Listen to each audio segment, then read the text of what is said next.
बटुक एक विनम्र और समझदार भालू था जो जंगल के किनारे बसे गांव में रहता था। वह हमेशा बड़ों की बात ध्यान से सुनता और उनका सम्मान करता था।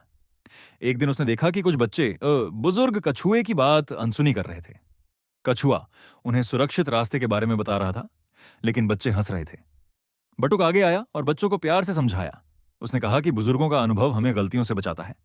बच्चों ने कछुए की बात मानी और सही रास्ता चुना। जल्द ही वे सुरक्षित घर पहुंच गए। सबने कछुए को धन्यवाद कहा और बटुक की सीख याद रखी। बटुक खुश हुआ कि बच्चों ने सम्मान का महत्व समझा। नैतिक बड़ों का सम्मान करने से समझ और सुरक्षा दोनों मिलती हैं।